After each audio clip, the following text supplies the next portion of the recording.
Hello বন্ধুরা, good morning. কেমন আছেন আপনারা? নিশ্চয়ই খুব ভালো আছেন। খুব ভালো থাকুন, সুস্থ থাকুন। আমিও ভালো আছি। সবিতা গোস্বামী ব্লগ চ্যানেলে আপনাদের সবাইকে স্বাগত। লাইক, কমেন্ট, শেয়ার করবেন, সাবস্ক্রাইব কিন্তু অবশ্যই করবেন।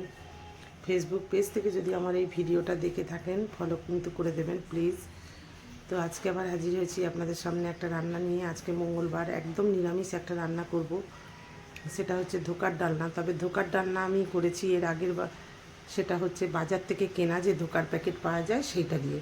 কিন্তু আজকে আমি সেটা দিয়ে করব না। আজকে আমি একদম সেই এটা ওর ধোকার ব্যাটারটাও আমি আজকে নিজেই ঘরে তৈরি করব এবং নিজেই বানাবো, বানিয়ে আপনাদের সঙ্গে শেয়ার করব। তো চলুন আমি দেখাই যে আমি কীভাবে ব্যাটারটা তৈরি করি, দিয়ে বড়া করি, তারপরে আমি ধোকার ডালনাটা রেডি করব। তো চলুন দেখিয়ে দিই। দেখুন এই যে এই ব্যাটারটা তৈরি করব। আমি ছোলার ডালটা 4 থেকে 5 ঘন্টা ভিজিয়ে দিয়েছিলাম, ভিজে গেছে। এবার পুরো জলটা ঝরিয়ে নিয়েছি। নিয়ে আমি এটাকে একটু বেটে নেবো। সে শিলপাটাও বাটা যাবে বা এতেও গ্রাইন্ড করে নেব। তো এটা আমি ডালটা পুরোটাই দিয়ে দিলাম, জল বেশি দেবো না, একটু শুকনো শুকনো আমাকে এটাকে পেস্ট করে নিতে হবে, নইলে আমি সেই এটা তৈরিই করতে পারবো না। সেই জন্য একদম শুকনো শুকনো আমি একটু পেস্ট করে নেব ডালটা। তবে এর মধ্যে ডালটার মধ্যে আমি দিয়ে দেবো হচ্ছে এই যে 2টো কাঁচা লঙ্কা, আর এই যে এই আদার টুকরোটুকু। আদার টুকরোটুকু একদম গোটা দিয়ে দেবো না, বাই চান্স যদি না ভালো মতো গ্রাইন্ড হয় তাহলে মুখে পড়বে, খুব বাজে লাগবে। ওর জন্য আমি আদার টুকরোটা একটু থেতো করে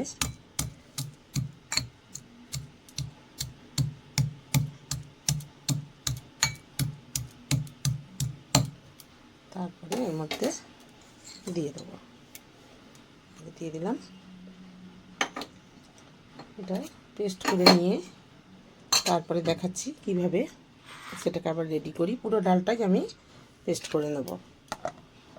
তারপরে এই যে আলু কেটে রেখেছি, একটা গোটা টমেটোর আমি হাফ রেখেছি, এটা গ্রাইন্ড করব, বেটে নেব।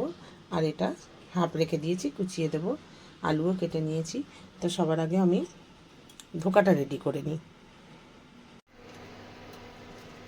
এই যে আমি ডালটা দেখুন একদম শুকনো শুকনো করে এই যে পেস্ট করে নিয়েছি। এতে জল জল করে নিলে হবে না, খুব শুকনো করে নিতে হবে। এবারে আমি এর মধ্যে আন্দাজ মতো একটু নুন দিয়ে দিলাম, নুন। আর এতে দিয়ে দেবো অল্প একটু চিনি, আর খুব সামান্য একটু হলুদ দিয়ে দিলাম। এবার আমি খুব ভালো করে এর সঙ্গে এটা মেখে নেব। মেখে আমাকে একটা মণ্ডর মতো তৈরি করতে হবে। তা আমি এটা খুব ভালো করে মেখে নিই। আর এদিকে দেখুন এই যে জল বসিয়েছি, এই জলটা টকবক করে জলটা যখন ফুটবে আমি এই মণ্ডটা বানিয়ে এর মধ্যে ছেড়ে দেবো। দেখতে থাকুন, স্কিপ করবেন না প্লিজ। এই যে জলটা টকবক করে ফুটছে, আর এই যে আমি মণ্ডটা বানিয়েছি দেখুন। ডালের পেস্টটা নিয়েছি, নিয়ে এই যে এরকম করে বানিয়ে নিয়েছি। নিয়ে খুব আস্তে করে আমি এটা জলের মধ্যে ছেড়ে দেবো।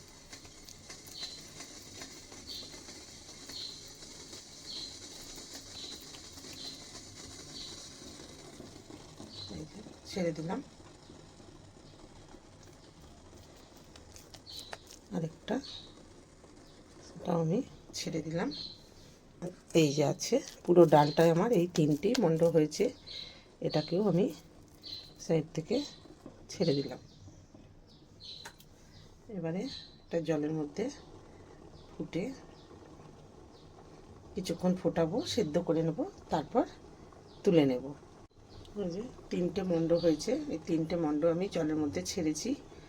এই জলের মধ্যে মণ্ডটা ছেড়েছি। এবারে এই মণ্ডটা একটু সেদ্ধ করে নেব, তারপরে আমি তুলে নেব। দেখতে থাকুন, স্কিপ করবেন না। যতক্ষণ এটা সেদ্ধ হচ্ছে মণ্ডটা, আমি ততক্ষণ ধোকার মশলাটা করে নিই। মশলাটা বলতে দেখুন এই যে এই আদার টুকরোটা, 2টো কাঁচা লঙ্কা, কেন আমি একটু রেড চিলি পাউডারও দেবো, সেজন্য আমি এই 2টোই কাঁচা লঙ্কা দিলাম। আর একটা টমেটোর এই যে হাফটা আমি রেখেছি পেস্ট করব, আর হাফটা এখানে কুচিয়ে রেখেছি দেব। তো এইটা আমি পেস্ট করে নিয়ে আসছি। এই যে দেখুন ডালের পেস্টের আমি এই যে এরকম করে 3টে মণ্ড বানিয়েছিলাম, বানিয়ে আমি ফুটন্ত জলে দিয়ে এটাকে সেদ্ধ করে নিয়েছি।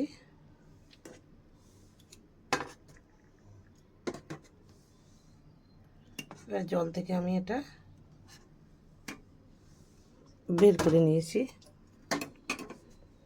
নিয়ে এটা আমি একটু ঠান্ডা হতে দেব, তারপর আমি দেখাচ্ছি কি করব। ততক্ষণে আমি আবার এই যে কেটে রাখা আলুটা ভেজে নেব। ওরা বসিয়ে দিচ্ছি, এই মণ্ডটা আমি একটু ঠান্ডা হতে দেব। তেল বসিয়েছি, আলুগুলো ভাজবো, আলুগুলো ভেজে তুলব। তেলটা গরম হলে নুন দিয়ে দিয়েছি তেলের মধ্যে, তাহলে ছিটবে না, সেই জন্য।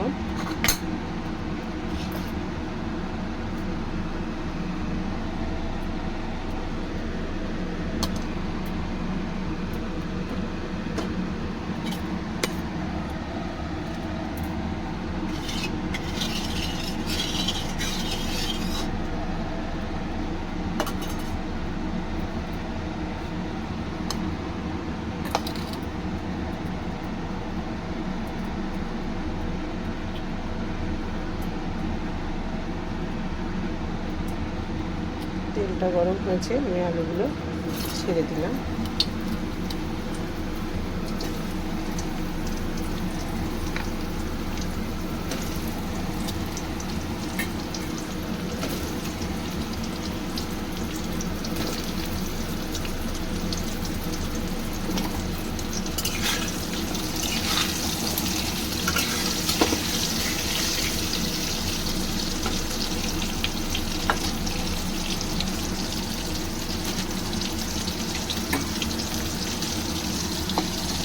আলুগুলো একটু লাল করে ভেজে নেব, আরও একটু নুন দিয়ে দিলাম, লাল করে ভেজে তুলব।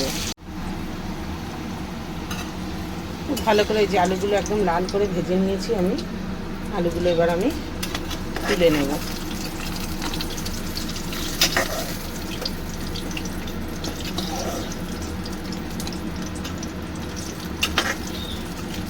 তারপর আলুগুলো সব তুলে নিয়ে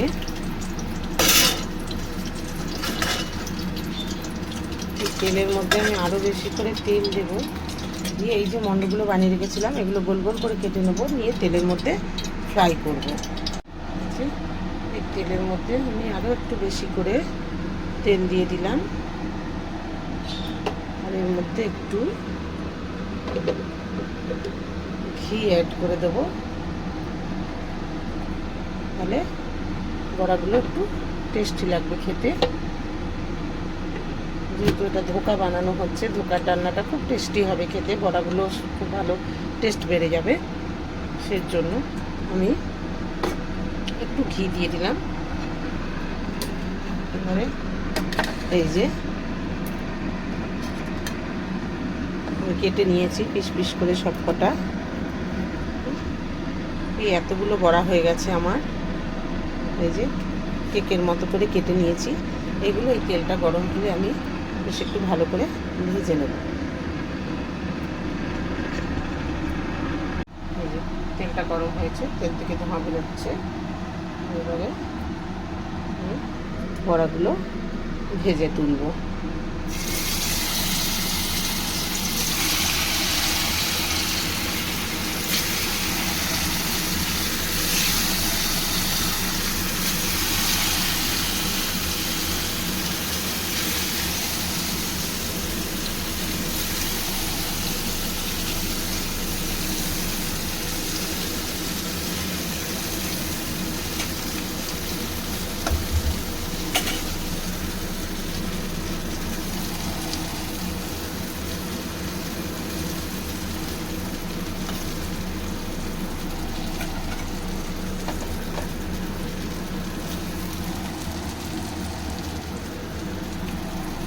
ভেজে বড়াগুলো একটু ভেজে নেব।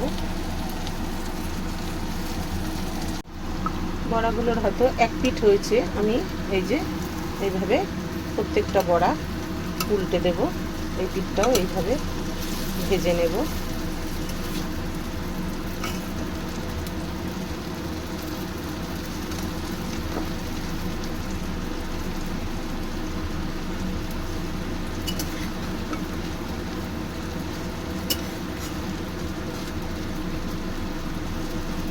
বন্ধুরা, আমার হয়তো ভিডিওটা খুব একটা ভালো হয় না, কারণ আমি ওই এক হাতে ধরে রাখি আর এক হাতে রান্নাটা করি, সেজন্য হয়তো নড়ে যায়, অনেক সময় অনেক ভুল ত্রুটি হয়ে যায়, তার জন্য কিছু মনে করবেন না আপনারা।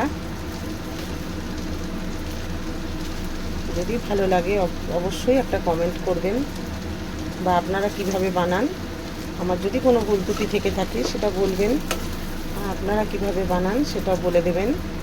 আমি তো এইভাবেই বানাই ঘরে ধোকা রেডি করে।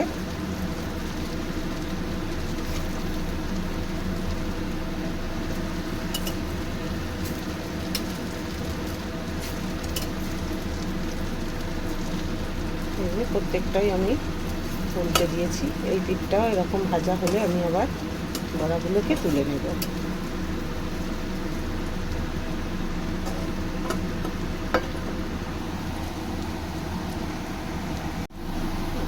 বড়াগুলো ভাজা হয়ে গেছে লাল করে, আমি এগুলো এবার তুলে নিচ্ছি।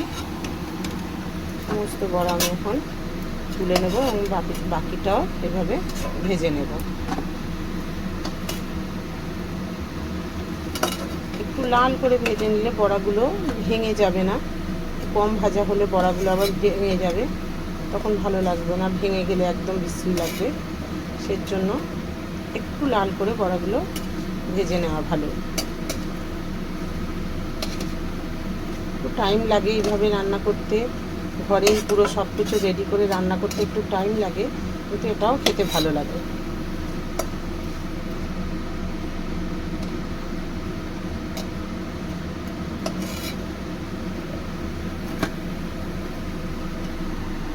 এইভাবে বাকি বড়াটাও আমি ভেজে নেব। এই যে বাকি বড়াটাও আমার ভাজা হয়ে গেছে, তো এই বড়াটা আমি তুলে নেব। তার মধ্যে আমি দেখিয়ে দিই যে আমি বেশ কটা আমন্ড, 8-10টা আমন্ড আর 8-10টার মতো কাজু ভিজিয়ে রেখেছিলাম, সেটাকেও আমি একটু পেস্ট করে নেব টেস্টটা আরও বাড়িয়ে দেওয়ার জন্য।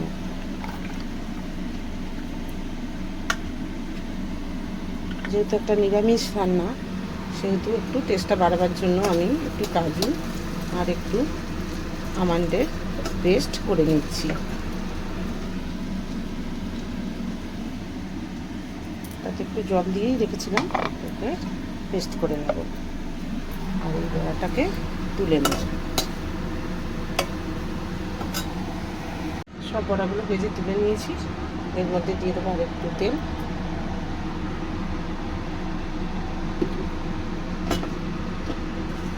এবার এই তেলটা গরম হলে দিয়ে দেবো ফোড়ন। ফোড়নে দেবো এই যে 2টো তেজপাতা আমি ছিঁড়ে রেখেছি, দিয়ে দিলাম। একটা শুকনো লঙ্কা আমি কেটে রেখেছি, ছিঁড়ে রেখেছি, সেটা দিয়ে দিলাম।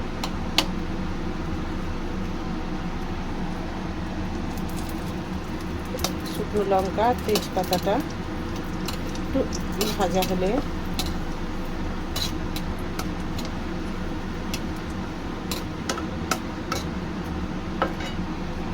আমি দিয়ে দেবো একটু কালো জিরে ফোড়ন।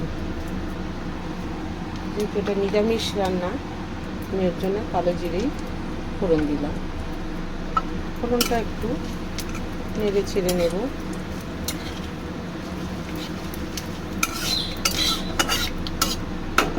ধোকার রান্না বলে বন্ধুরা, আমি একটুখানি এখানে হিং দিয়ে দেবো, ফোড়ন দিয়ে দিলাম। এবার যে কেটে রেখেছি টমেটোটা, সেটা দিয়ে দিলাম।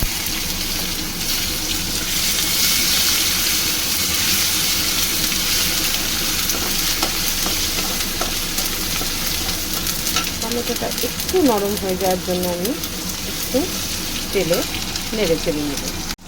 এই যে টমেটোটা একটু নরম হয়েছে, এবার আমি দিয়ে দেবো এই যে আদা, কাঁচা লঙ্কা আর টমেটোর পেস্টটা দিয়ে দিলাম।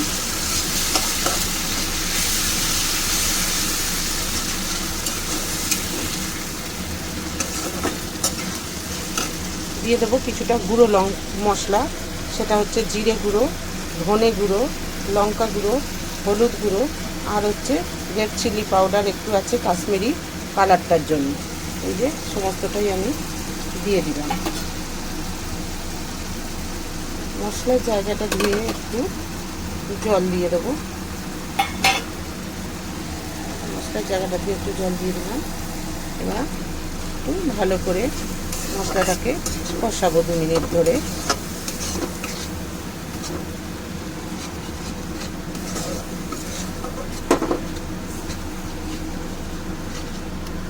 আন্দাজ করে আমি নুনটা দিয়ে দিলাম।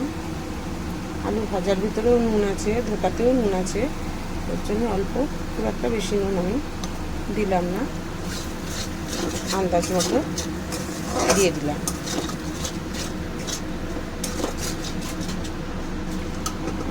একটু নুন দিয়ে দিচ্ছি।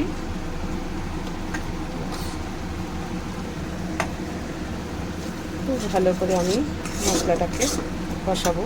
আর একটা জিনিস দেব, যেটা আমি 2 চামচ দই ফেটিয়ে রেখেছিলাম, সেটাও এর মধ্যে দিয়ে খুব ভালো করে তেল ছাড়া পর্যন্ত মশলাটাকে কষিয়ে যাব। সঙ্গে সঙ্গে দইটা দিয়ে নাড়তে হবে, নাহলে দইটা আবার ছানা ছানা হয়ে যাবে। এর জন্য সঙ্গে সঙ্গে নেড়ে নেড়ে আমি এটাকে তেল ছাড়া পর্যন্ত একদম মশলাটা খুব ভালো করে কষিয়ে দেব। মশলাটা খুব ভালো করে কষাতে থাকবো।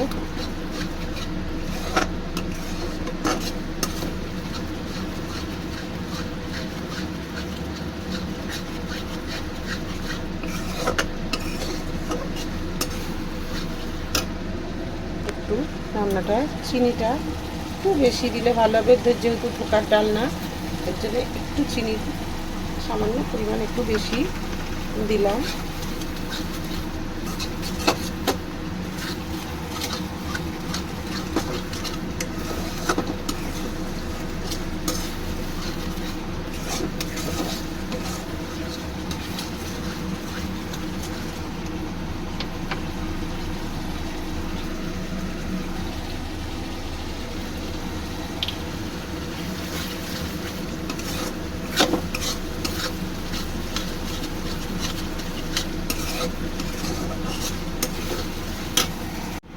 খুব ভালো করে যে মশলাটা একদম সুন্দর করে তেল ছেড়ে দিয়েছে, দেখুন মশলাটা থেকে খুব ভালো করে কষিয়ে নিয়েছি। এবারে আমি দিয়ে দিলাম আলুগুলো।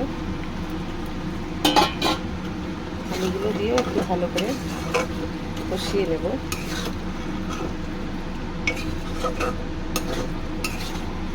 আলুগুলোর সঙ্গে 2-4 মিনিট আবার মশলাটা খুব ভালো করে নেড়ে নেব। আলুটা খুব ভালো করে নেড়ে চেড়ে নিয়েছি মশলার সঙ্গে। এবারে আমি দিয়ে দেবো হচ্ছে কাজু আর আমন্ডের পেস্ট, যেটা করে রেখেছি সেটা।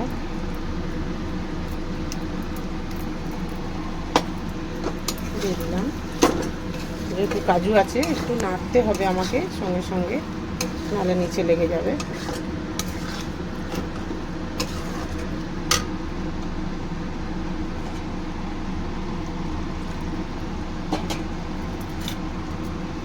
খুব ভালো করে এটাকে ধুয়েও জলটা দিয়ে দিলাম।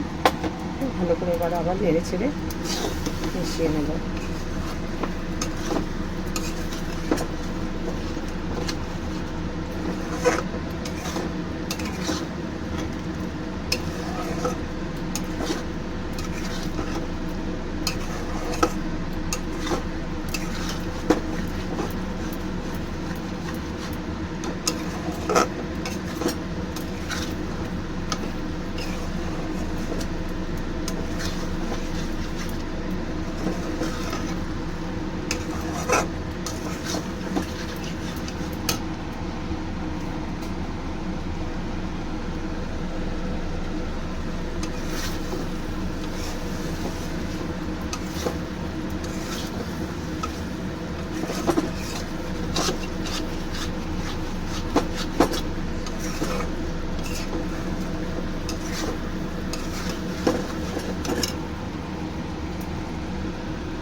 ভালো করে কষিয়ে নিয়েছি।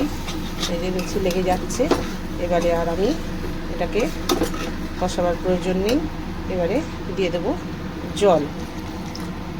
সব জায়গা ধুয়ে, মশলার জায়গা ধুয়ে জল দিয়ে দিলাম।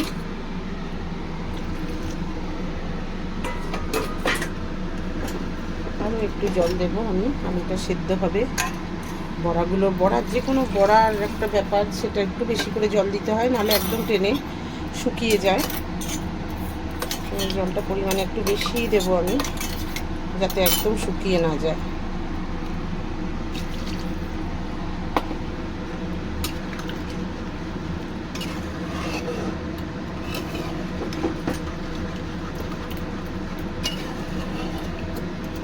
এই জলটা ফুটে উঠলে আমি আলুটা সেদ্ধ হওয়ার পর খানিকক্ষণ আলুটাকে সেদ্ধ হতে দেব, তারপর আমি বড়াগুলোকে ছেড়ে দেব। আলুটা সেদ্ধ হোক। এই যে আমার ধোকার ডালনা একবারে কমপ্লিট। আমি আর এটাকে ফুটতে দেব না, তাহলে একদম শুকিয়ে যাবে। সব সেদ্ধ হয়ে গেছে, আলু সেদ্ধ হয়ে গেছে। তা আমি গ্যাসটা নিভিয়ে দিলাম। দিয়ে দিলাম একটু গরম মশলা, আর দিয়ে দিলাম একটু ঘি।